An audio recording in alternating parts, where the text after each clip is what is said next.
Today I'll be showing you how to cook fish in baking paper. And it's not just fish in there but other ingredients, so make sure you stick around till the end for an amazing recipe. Apart from the fish, try to use a selection of vegetables. It happens that I have most of them in the fridge or in the larder, so all I'm adding extra is the fennel, which I had to buy it specifically for this recipe, but other than that I always have carrots, I always have onions, and it happened that I had some courgettes as well, so I'm just going to use that too. If you find the normal white onion too strong, try to get some spring onion in there, that will definitely help.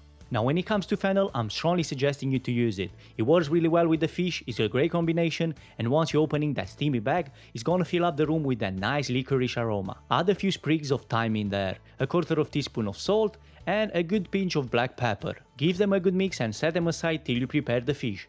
Living in Jersey, we are blessed with a lot of fish, so sea bass is just one alternative, but there are many others.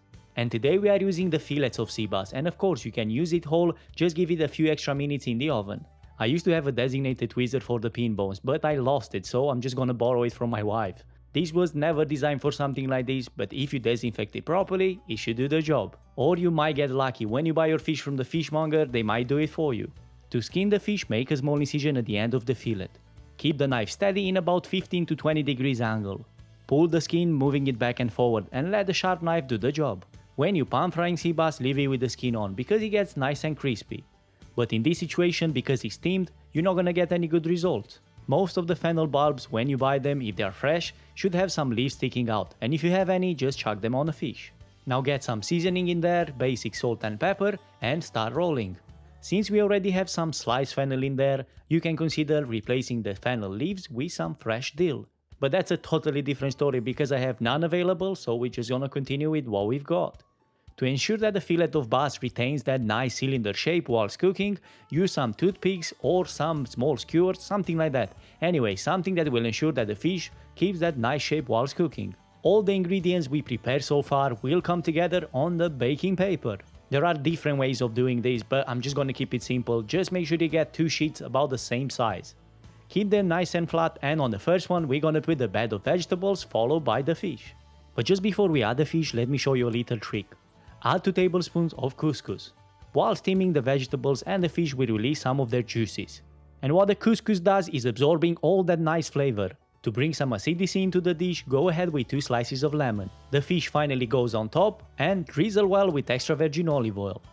Cover everything with the second sheet of baking paper. After that, start folding one corner and follow the same pattern with the rest of the paper.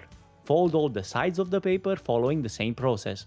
Just make sure you leave a little pocket so we can get some white wine in there. You need about 100 ml of good quality dry wine. Using a rolling pin, or you could use a saucepan, press the folded paper. This will ensure that the fish and the vegetables are well sealed and the steam doesn't escape. Transfer this to the tray and place it into the oven for about 20 minutes. If you were to use a whole fish depending on its size, you might want to give it extra 10. After 20 minutes, remove it from the oven. And I'm suggesting you to leave it rest for another 2 or 3 just to make sure that the couscous is ready. When you open it, get ready, it's gonna be an explosion of aromas. And what an amazing way of cooking fish this is. And if you enjoyed this content, make sure to give it a thumbs up, and I'll see you next Friday with a new video recipe.